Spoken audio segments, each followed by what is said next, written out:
Guru penggerak, tergerak, bergerak, menggerakkan. Assalamualaikum warahmatullahi wabarakatuh. Salam sejahtera untuk kita semua. Perkenalkan, nama saya Amsal Dwi Nugroho. Saya adalah calon guru penggerak angkatan yang ke-8 dari kota Surabaya, Provinsi Jawa Timur. Di video ini, saya rindu untuk berbagi kepada Bapak Ibu dan seluruh penonton video ini untuk bercerita tentang koneksi antar materi pemikiran Ki Hajar Dewantara. Dalam kesimpulan pemikiran Ki Hajar Dewantara ini, saya mengerti bahwa pemikiran Ki Hajar Dewantara ini adalah menuntun siswa untuk selamat dan bahagia sebagai manusia dan juga anggota masyarakat. Seperti di gambar ilustrasi ini, bahwa kita perlu untuk menuntun, bukan penuntut. Ini bedanya sedikit tapi maknanya besar sekali.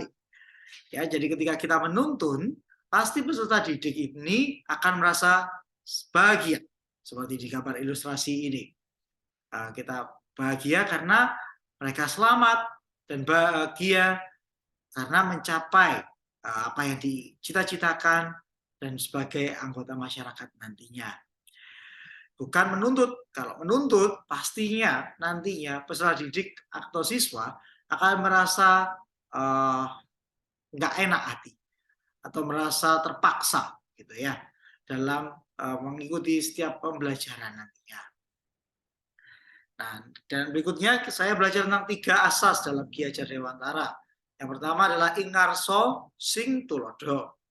Artinya di depan menjadikan teladan atau contoh. Di sini saya pun mengerti bahwa dimanapun saya berada, dimanapun sang pendidik ini berada, guru berada, baik itu dalam kelas, di lingkungan sekolah, bahkan hingga sosial media, itu menjadi teladan, menjadi contoh untuk setiap peserta didik. Oleh karena itu, ambilkanlah hal-hal yang positif supaya setiap peserta didik menjadi meniru kita atau mendapatkan teladan yang baik kita semua. Lalu yang berikutnya adalah ing madyo mangun karso. Artinya tengah memberikan semangat. Artinya ketika anak-anak melaksanakan pembelajaran, kita harus memberikan kata-kata positif agar setiap anak bisa terus termotivasi dalam mencapai capaian pembelajaran yang ada. Berikutnya adalah tutwuri handayani. Kadang peserta didik pun juga merasa kesulitan. Atau kadang kita ada di belakang harus memberikan dorongan atau memberikan arahan kepada setiap peserta didik. Kadang setiap anak-anak kan tadi merasa kesulitan. Nah, kita memberikan dorongan atau arahan dengan cara memberikan pertanyaan-pertanyaan pemantik agar setiap peserta didik dapat mengetahui solusi apa yang bisa dilakukan untuk setiap capaian pembelajarannya dan setiap tujuan atau cita-citanya. Berikutnya, saya belajar tentang kodrat anak. Kodrat anak ini adalah anak-anak belajar, dapat mengerti tentang merdeka menentukan cita-citanya.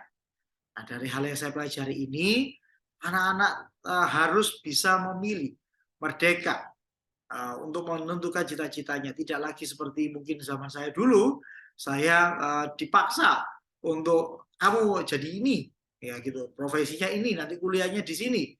Tapi tidak. Ya, dalam pemikiran Ki Hajar Dewantara ini, anak-anak dapat menentukan cita-citanya sendiri. Sehingga kita sebagai pendidik ataupun orang tua, kita perlu untuk menuntun agar anak-anak tersebut dapat meraih cita-citanya. Berikutnya, kodrat anak ini adalah bermain. Dengan bermain, dengan pembelajaran yang menyenangkan tentunya, anak-anak bisa bahagia.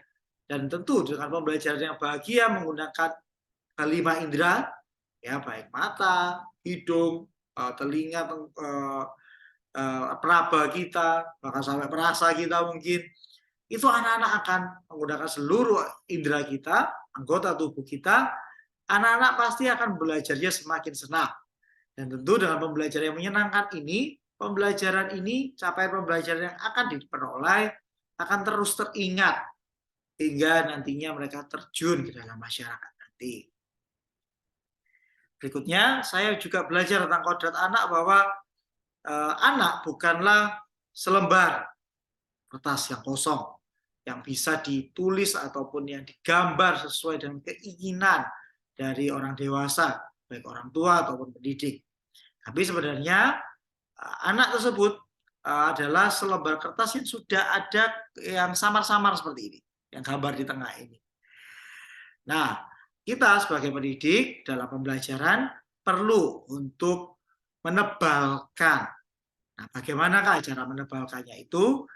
Di sini saya juga telah mengajari bahwa anak-anak harus belajar tentang konteks diri anak dan sosiokultural atau budaya. Beberapa hal yang saya telah pelajari juga dalam sosiokultural budaya ini adalah urip iku urup, artinya hidup itu harus memberikan manfaat. Lalu kebo nyusu gudel, artinya tidak apa-apa apabila kita orang yang lebih dewasa belajar kepada orang yang lebih muda. Alon-alon waton kelakon, artinya kita perlahan-perlahan mengerjakan apa-apa yang penting bisa terlaksana. Dalam sosiokultural atau budaya ini juga, saya pun bersama dengan kelompok dalam pembelajaran berkelompok kolaborasi, saya pun juga belajar bahwa ternyata di dalam sekolah masing-masing, sosiokultural atau budaya ini sudah dilakukan banyak sekali. Contohnya di Surabaya ini sendiri aja ada memberikan ucapan syukur kepada atau sedekah bumi istilahnya. Sedekah bumi artinya memberikan rasa syukur kita pada semua hasil bumi yang ada. Lalu juga saya belajar juga bahwa tentang sosiokultural ini bagaimana K3S, senyum salam sapa dilaksanakan, terus ada juga program arek sekolah, arek Surabaya, bagaimana juga anak-anak berliterasi, dan di sekolah saya tidak hanya berliterasi, tapi hasil dari apa yang anak-anak baca itu menjadi bisa dibagikan dalam bentuk video atau di-sharingkan dalam sosial medianya masing-masing. Itulah koneksi antar koneksi atau pemikiran dalam Ki Hajar Dewantara yang telah saya pelajari. Koneksi antar materi dalam pemikiran Ki Hajar Dewantara yang telah saya pelajari di pembelajaran modul 1.1 ini. Mari akhir kata saya mau menyampaikan bahwa yuk kita mari gunakan hati kita, pikiran kita, dan tangan kita untuk menuntun siswa selamat dan bahagia sebagai manusia dalam hingga nantinya jadi anggota masyarakat. Demikian video ini. Mohon maaf apabila ada salah kata. Terima kasih, Tuhan memberkati kita semua.